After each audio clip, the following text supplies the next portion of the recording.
Hey, what's up, boxing fans? This is the Rope and Dope Report. We're after the fight with Gamboa. It's after the fight box score for the Gamboa fight on Showtime. I'm your host, Chris Carlson. And the WBA's featherweight champion of the world, El Ciclón de Guantánamo, Yuriorkis Gamboa.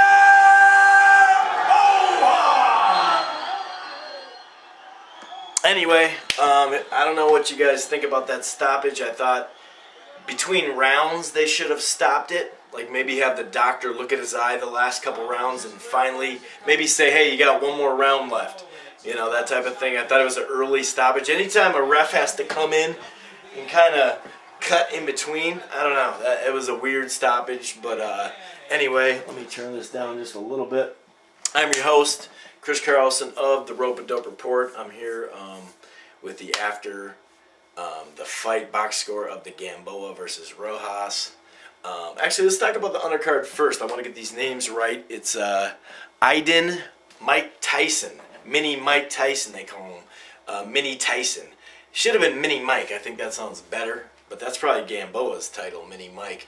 But Aiden versus, let me get this name right here, Saida Uwala. Saida should have won this fight, actually. I think he, there's, you know, I don't mean to, Mini Tyson definitely won this fight by at least, I'd say 2 rounds, at least a round, you have to say at least. He won the fight with aggression, uppercuts, you know, controlling the fight, throwing more punches, landing more punches. But Saida should have won this fight if he would have stayed off the rope like Mayweather, Roger Mayweather, the trainer of Floyd that we all know. He was telling, you can't blame the corner, he was telling him exactly what to do. Keep it in the middle of the ring and box, man. You know what I mean? That's all you got to do is just box and counter once in a while. Don't just keep, you know, just going like this and holding your hands up on the rope. You know, either clinch and move or like, you know, that's kind of what Mayweather was saying earlier, or hold and move or something. You know, don't just get beat in the corner. If you look at the first 6 rounds, maybe you give him 1. Maybe there'd be 2 tied rounds, I would say, for Saida. What is it? Saida, you know, I'd say he didn't look good in the first 6 rounds. Like I said, maybe 1 round he won, something like that. But then he closed the gap in the fight. He looked good. He should have, I think, won the fight, or at least it should have been a tight fight the whole way. First round was a little boring. Otherwise, it was a great fight.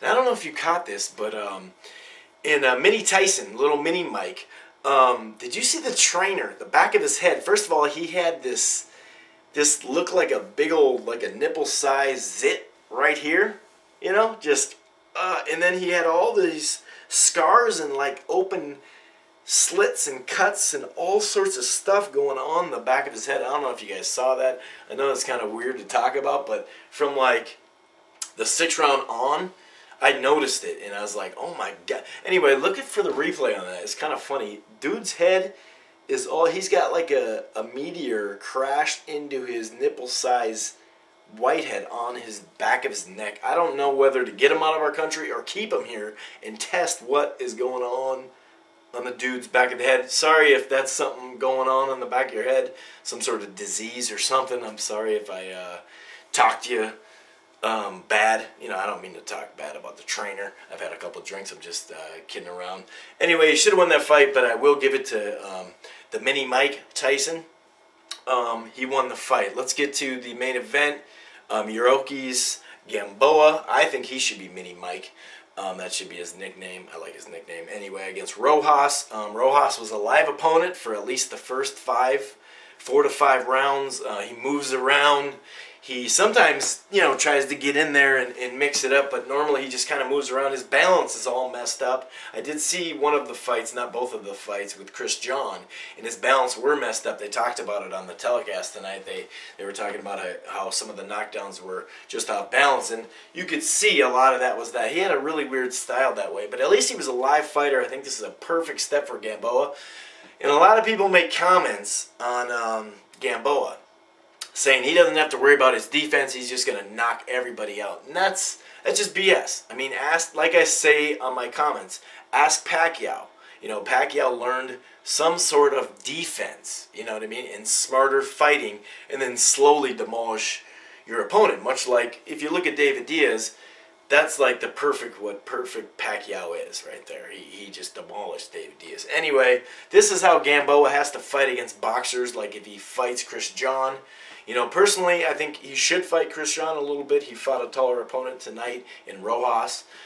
So that helps him adjust to that. But I think he should fight the other Rojas. I think it's Elio Rojas. Anyway, they had a ranking of the top 10 of the featherweight division. I think he should fight Rojas. He was actually signed earlier to fight him, and he didn't fight him. But I think he should fight him, and then maybe Santiago or Luevano, or is it Luevano? Steven, I think his name is.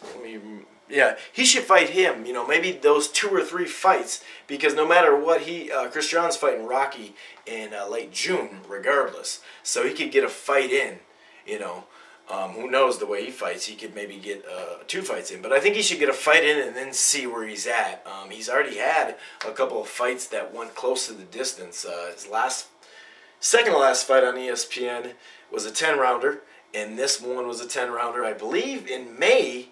Last May he fought a 10 or 12 rounder. He went pretty far in that. So he's had a busy schedule, obviously, since he's been a pro. I think Gamboa, you know, he looked good tonight.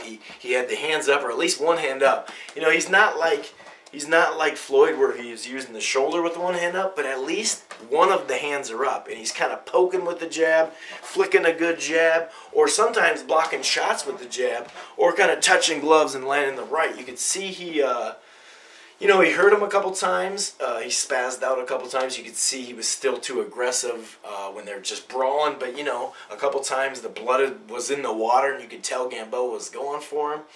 And like I said, it was a controlled Gamboa tonight. I think he needs to step up. And like I said, a lot of people commented on my video about Gamboa for the prediction show. And they say, you know, he doesn't need to change his style. And I think this is the way he has to fight every boxer he faces. I mean, there's going to be plenty of time for the ESPN highlight video, okay? Gamboa's full of them already, you know? And the bigger he gets, the more of those highlights will already come out. So he's going to fight brawlers. You know what I mean? So he's going to get in brawls. No matter what, even though he boxed tonight, it still was a pretty exciting fight. So much props to Gamboa. And I'm looking for a fight. Like I said, he's not going to fight Chris John next, I believe. Maybe he will, but he's not fighting until late June. And it really leaves him a long time just to hang around. I believe he should fight somebody else. You know, one of those guys, Santiago or Rojas, or one of those guys I named. Anyway, this has been the After the Fight box score. After the Fight box score. Like I said, I had a couple drinks, so I'm sorry. The Rope-A-Dope Report. I am your host, Chris Carlson. Peace.